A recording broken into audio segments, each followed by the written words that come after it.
Uh, doesn't get any better than this. How is everyone?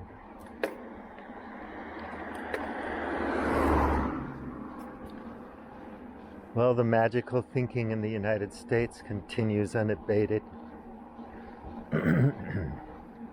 It's interesting that you have all these shootings in the US.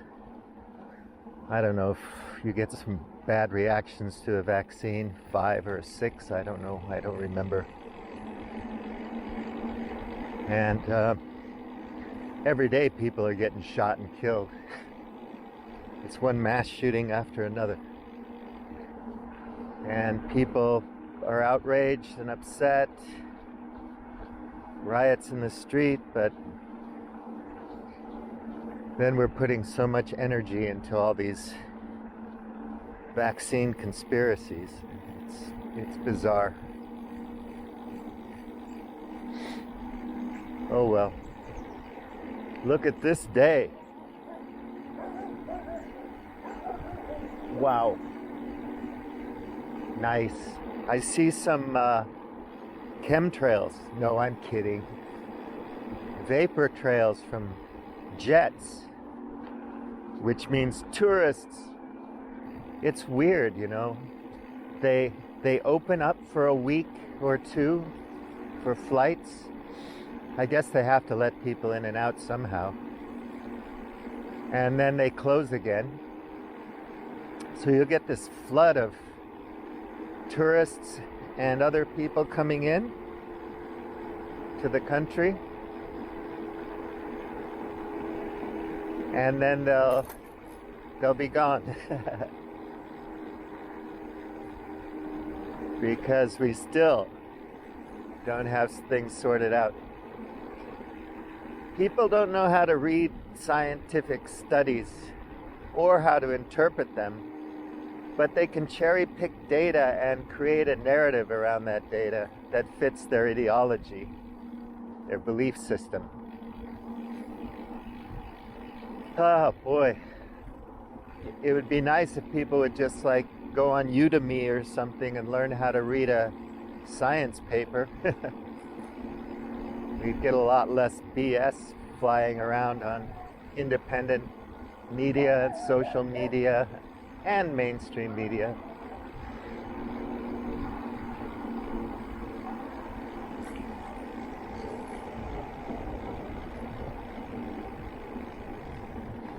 One narrative is as good as another in this world of ours.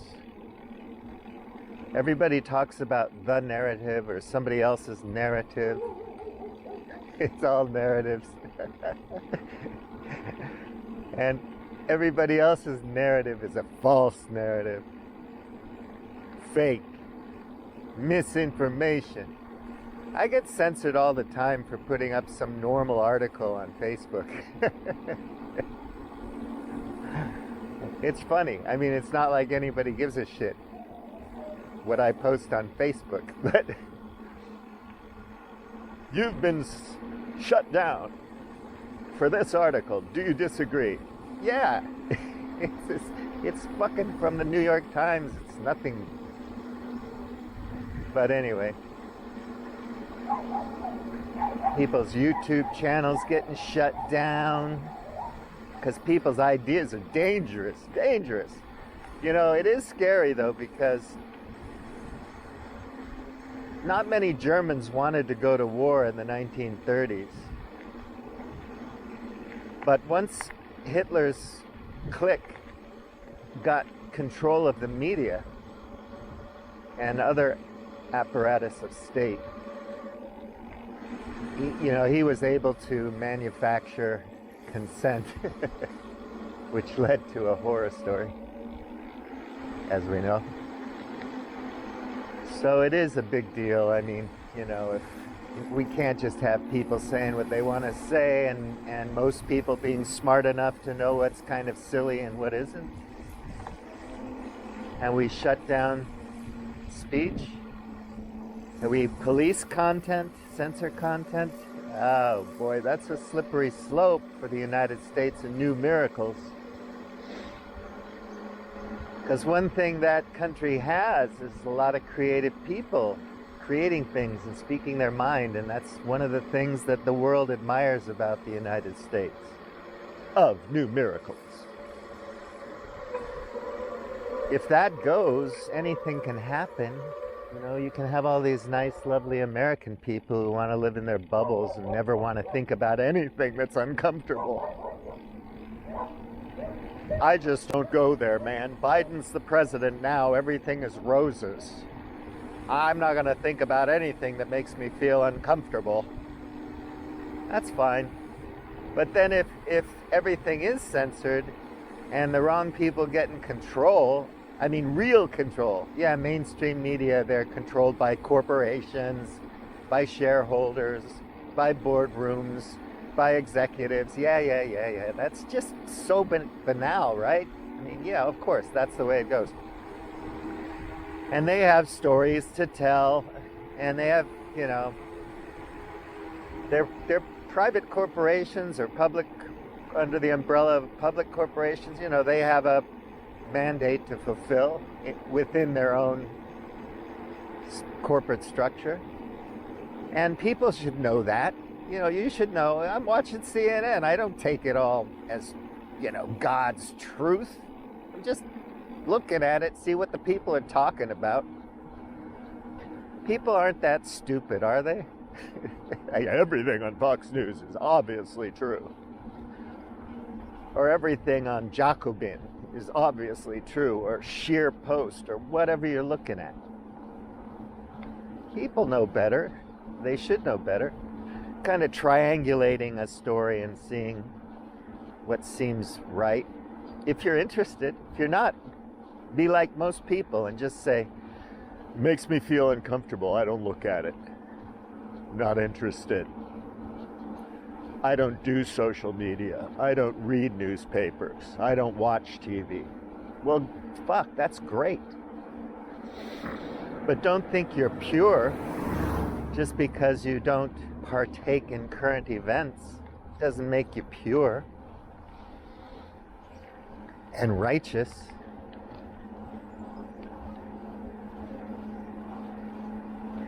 And at the end of the day, when shit's happening and somebody malevolent does, or some group, some coalition gets in control of the levers of power and the media and starts to really, really push forward something grotesque. And then we have to go to war with Russia and China and the nukes start flying. Tsar Bomba. Kaboom. I mean, it can happen because we're just people. We're Homo sapiens. We're a weird species of hominid. We're strange, you know, we're easily led. And we're fearful, emotional creatures. We can be played.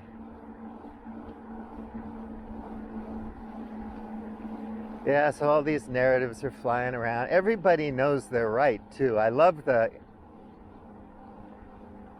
how emphatic people are. I mean, I probably sound that way, too, which is sad. But they know that the virus is a hoax and there's something behind it.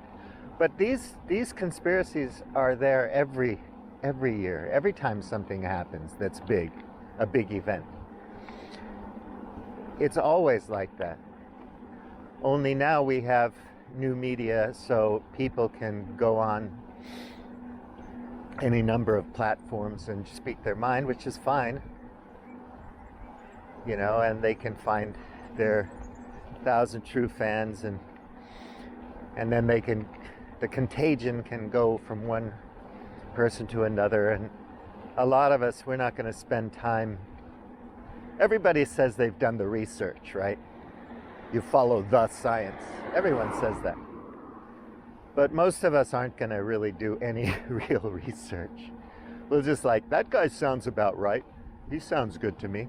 And a lot of these people, you know, what they're seeing is kind of true and kind of real. It's truthy. It's not the whole picture. And some of what they understand may be wrong, erroneous. But a lot of what they see is probably pretty truthy. So that's okay. But then it just expands, and then all the careerist politicians become frozen because they can't. They got to keep their job, their power, their influence, and these are vain people. Very few of them are really in it. Well, maybe they were in the beginning in it to do good. Obama's the community organizer. But they're ambitious, right? So it's easy to be pushed towards the dark side once you've tasted power. But really, you don't have that much power. You're just working for the corporations that fund you, that fund your campaigns and all that. Yeah, that's boring, right? Everybody knows that. And I don't want people to think that I'm anti-corporation. I've had corporations, limited liability companies, and I once tried to bring a company public. It didn't work out. And I'm not anti-business or anything like that. I just think we should think things through and do things carefully because we're facing some major existential threat issues that are real. Just, come on. And if we drop the ball, it's not going to be fun. There won't be entrepreneurs doing much if certain things get out of hand, And you lose another decade or another 20 years or maybe the whole civilization. It's hard to bounce back.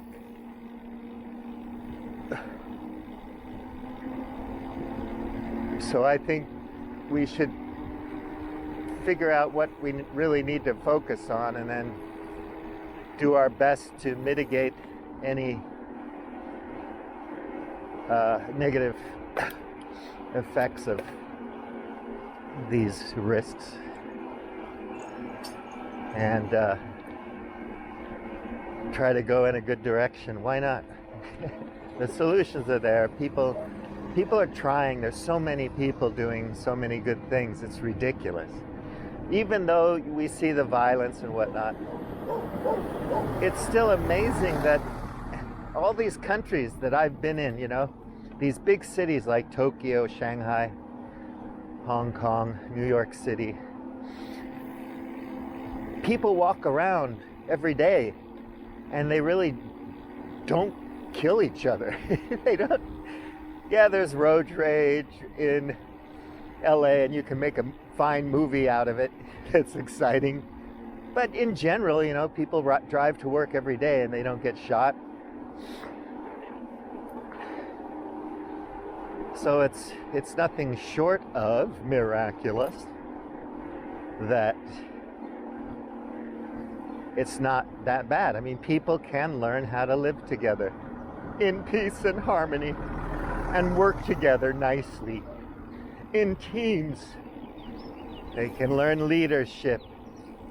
They can learn how to listen. They can learn how to communicate. They can play nice. And they mostly do play nice. Where I am, we don't feel like we need to have guns to feel secure. Maybe we're stupid. We don't feel... I can get a gun and I can shoot at targets or go hunting. But I have to do a lot to get the license, the right to own the gun. And I have to prove that I'm responsible over and over and over again. Just like you have to go and get your driver's license renewed every once in a while. And if you're a bad driver and get a lot of tickets, moving violations and accidents and drunk driving, you get it suspended or taken because you're not responsible. But in the States, anyone can just get dozens of guns. And people feel safer that way for some reason. Like, I feel more secure because I'm a good shooter, I'm a good gunfighter, and I have guns, and if shit happens, I know what to do, man. I'll use my jiu-jitsu and my kung fu and my boxing and Thai boxing skills and my knife fighting skills and my, tomahawk skills, and I got my pistola and my shotgun and my fucking rifle and my sniper rifle and my goddamn machine gun, and I'll fucking set things straight. Well, be careful what you wish for, because if you do become a climate refugee, you might actually have to shoot it out with people when you run out of water. Wouldn't it be nicer if we didn't have to do that? So over here, you don't have to worry about people carrying guns around. That doesn't mean there's no crime here. There's no drug addiction. Of course there is. It just means that by and large, things are pretty cool. Not so bad. Which way to go? So,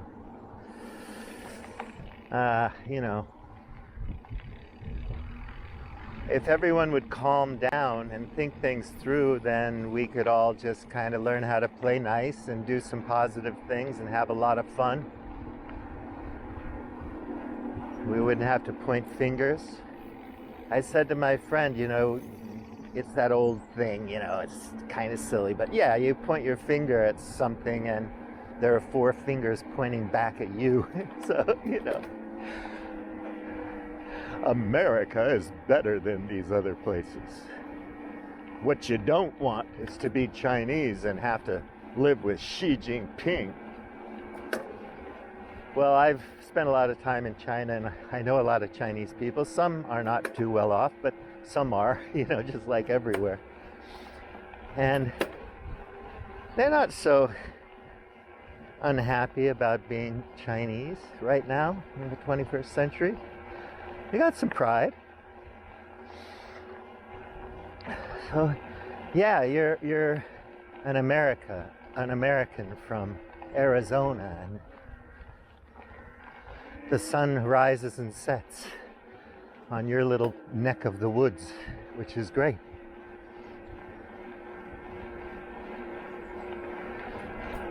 You're not like those Chinese.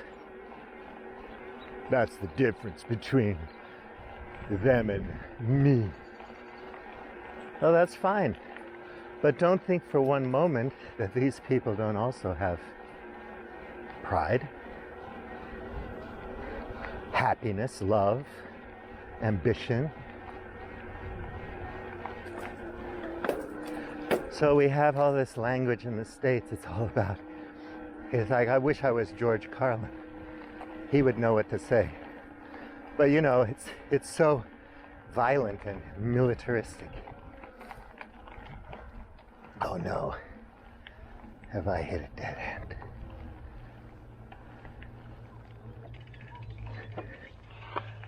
I have to be careful sometimes.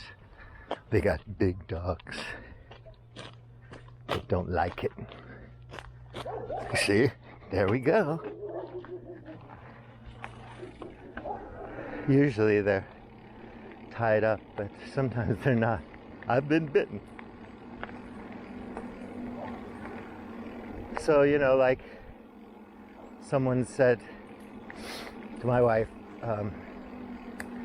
employer, you're my secret weapon. Like, I wield you like a weapon, 'cause I'm good. I'm a weapon-wielding boss, and you're a weapon. Think about, sex language in the U.S. I'm not going to say anything, but you know what I'm talking about. And the way some people feel like they have to say that, my girlfriend is my bitch and whatnot, And then when things change and women have more power to tell you what they like and don't like, guys get pissed off. I remember what it was like in the 80s, man. We didn't have problems. Well, things change, dude. They change. Get with the program. You don't have to be an incel, you just have to be a little more considerate of what your woman wants, that's all. Be nice, don't be a jerk. You can still have a nice girlfriend, you can still find your partner, romance, sex, all of it. But the language, so much of it, it's just all like war language. It's just so violent, you know? And then humor, when I'm in Asia, you know, people say they don't get sarcasm, they don't get irony, they don't get our humor. Well, no, they're different. They have a different culture. So yeah, their humor is different from your humor, so what? So you're saying one thing, but you don't mean it, and your foreign friend is like, I don't get that. He said something, but he's laughing, and he doesn't seem to mean it. Why is he laughing? I don't understand. Even here where I am, which is in Europe, the humor is different. So a lot of times people don't understand why I'm laughing. You know? I'm gonna go up this one. So, and I'm like, oh gosh, you know, fail. I said something and they didn't get it, the context. It's a different language, number one. And they're just not as sarcastic here as we are. And you know, people always talk about British humor versus American humor. And then I watch TV shows like Sitting on a Hill, and the way they talk to their grandmother and their wives and their children, it's so rude. And everybody thinks, nah, this is just clever, entertaining repartee when you talk to your grandmother in a really rude, disgusting way. And I can imagine my friends in China or Japan or Thailand or Singapore saying, what? We don't talk to our elders like that. That's wrong, man. That's just plain wrong. You know? And I understand why they're sensitive about it. Because they were raised in a different way. So the South African boy who's lived in China, he thinks he understands why Americans and South Africans are just better than Chinese all the way around. Well, there are people like him in China, and he knows that, who think Americans and South Africans or whatever, foreigners, are just crass, rude, stupid, immature people. And we have a different point of view about what is emotional maturity, intellectual maturity, and so on. And if you just make a slight effort to see things from their point of view, you might get it. And then, when you're in Tokyo or Shanghai, you might just behave a little bit differently. And not think that the world revolves around you and your culture.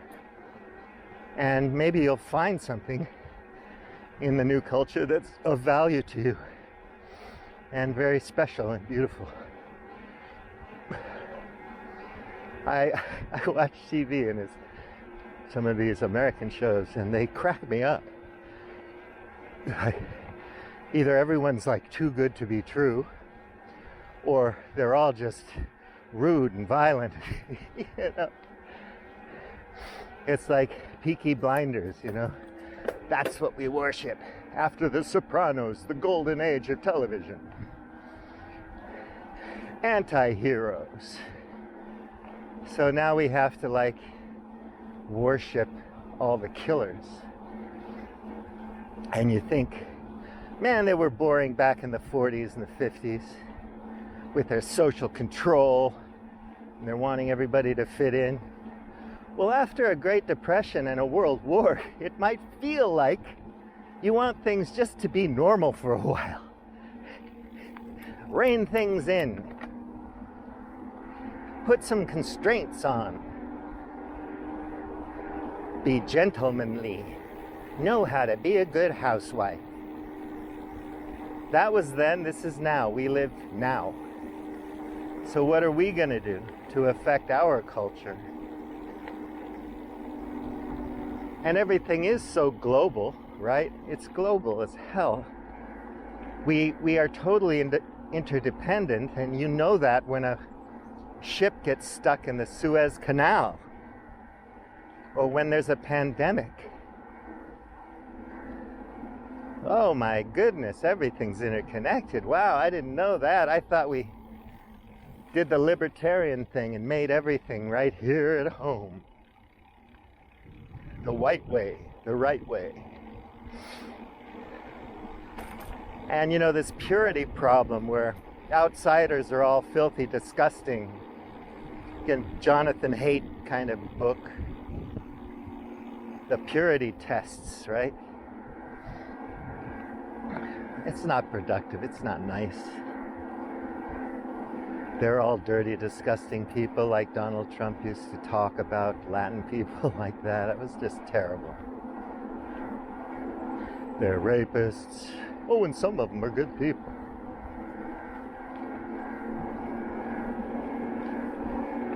We have to get over that, and we have to get over that quick, because we're going to need each other. We need each other now, but we're going to need each other even more in the future. And like I said in my last video, I mean, I don't know what's going to happen, but you know, artificial general intelligence, transhumanism, life extension, all these technologies, they might have to like police us because we're nasty sometimes. But we're not that bad, really. Most of us are good. So do we really want that? No. I think we want to be natural, nice people, but still enjoy our toys and our tools. Like, you got your 4K camera, and then you got to buy your 8K camera. But the human eye can't really tell the difference between full HD, superfine, and 8K. It's just you need bigger hard drives and more new stuff. You have to upgrade everything to work with it. Better computers. You know, at some point you hit a limit in all that shit. But the point is, you can't see the 8K. It doesn't make that much difference. It makes a lot of difference in post-production. I know that from my work. More data, more better. Just like more money, more better. So obviously, it's a great thing to have that data when you're color correcting in post-production, or you're doing some kind of special effects, or if you need a high dynamic range because you're shooting in, you know, light that's, you know, high dynamic range. There's a lot of shadows and a lot of bright lights. Okay, another beautiful dead end, but it's very pretty, really beautiful. Yeah, so in post-production, you know, for a professional project where you have millions of dollars in budget, yeah, of course, you want to have the 100K kit. But you know, how much do you really need, for God's sake? And then we have to have like virtual reality stuff, because this isn't good enough.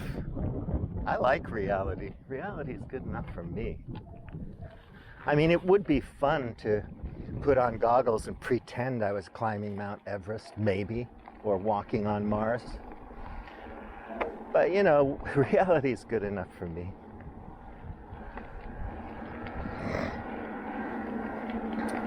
So you've got your 8K image and your output and your 8K screen, but you can't see the 8K, which is a bummer.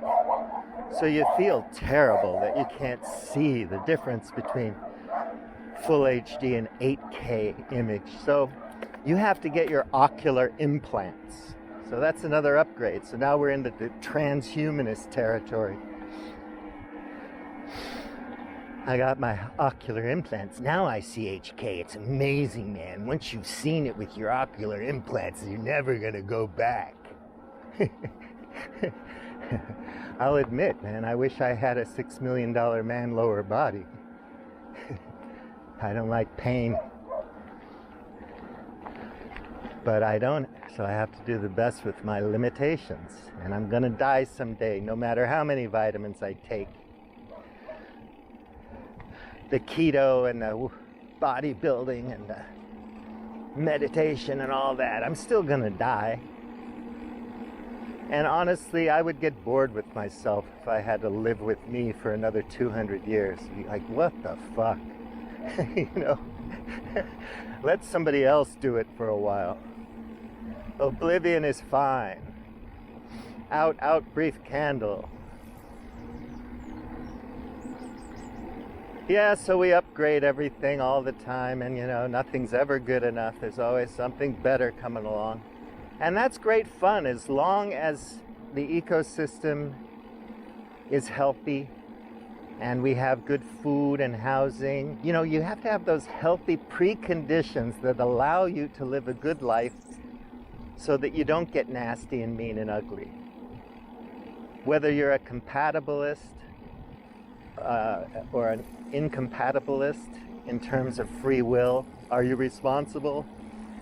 You were born of a single mother in Brooklyn and you were dirt poor and you grew up on the streets. It couldn't have been any other way for you. You don't have free will. It's not your fault, but we still have to put you in prison because it's very profitable. Or maybe, you know, you do have free will and you could have made better decisions, but you didn't because you didn't have the environment in which you could have the propensity to make better decisions. So if you create a world that's a slightly better environment, it can help you make better decisions. You know, it can determine you to make better decisions. Whereas if you just treat everybody like shit because they're unlucky, it's going to be horrible for them and for society in general, public health. So I just think it'd be fun if we all got together and said, you know, what's a city and a village and a house and a community, hello, and a culture where everyone gets to thrive and gets a chance at doing their best and makes better decisions because the whole system is just better. You know? The house uses less energy and there's less waste and blah, everything's more efficient and people are doing things they love to do rather than mindless shit just for money. We can get there. I really truly believe that that could happen. I won't see it, but I can imagine it and I think it could happen. I think it's highly probable. But only if a lot of people start thinking like this. Think like me. No, I'm kidding. I'm not that fucking arrogant. I don't know that much, but I think there's plenty of reasons to believe we can do better because we are doing better. In so many ways, we're doing better.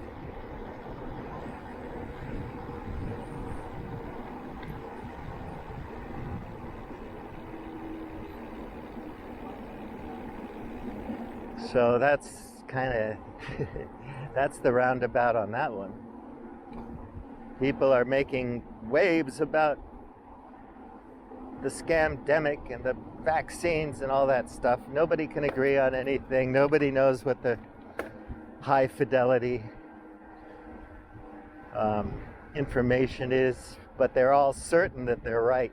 They have no epistemic humility whatsoever. Oh my God, help me. And if we could just strategically decide that this is probably a good course of action and just commit to it, we could get through it faster. But we all need our upgrades, man, because we're not good enough. I won't get into victim blaming and shaming. All right, I'm done. Buliamti out. Stop recording. I had to start it up again because this area is really nice. Take a look at that. Cool. Bon vista. A vista é bom. Stop recording.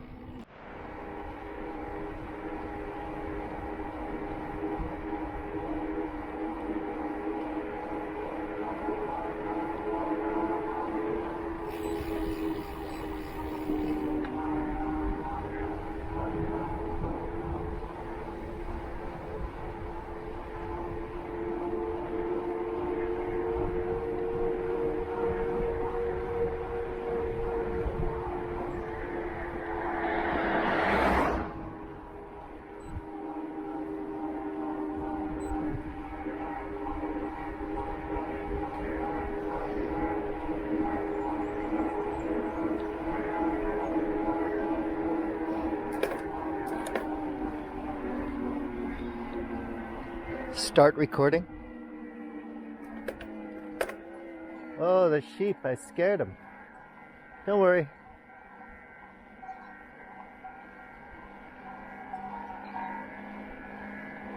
I frightened the sheep. It's funny, when the sheep get scared, they pee right away. I literally scared the piss out of a bunch of sheep. Bad.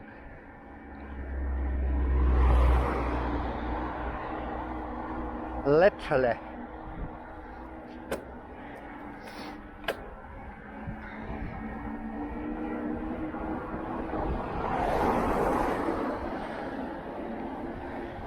Stop recording. I saw a taekwondo gym, big one, and some people were practicing outside with mascara.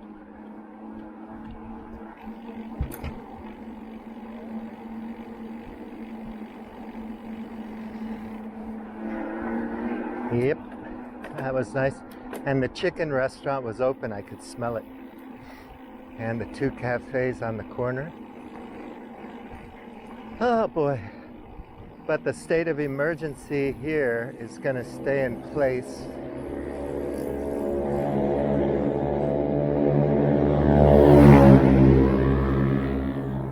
until May. Through May sometime. So, more of the same for another month. Oh boy. Time goes by too quick. The summer's going to be over fast. Yeah.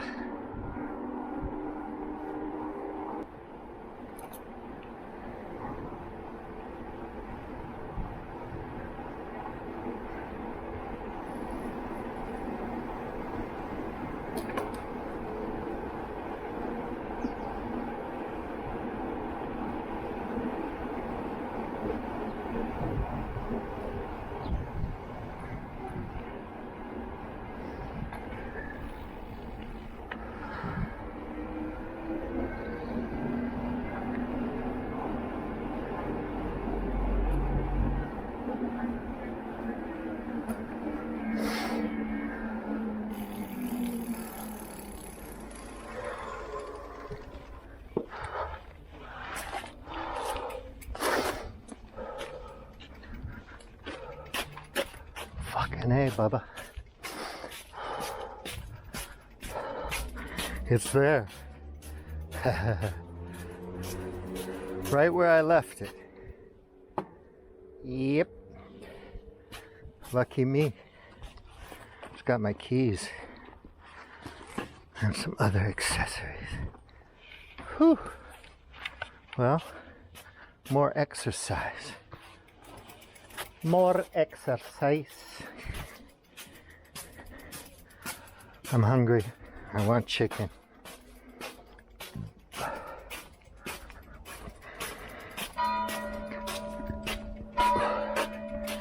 12 noon. Time to get cooking.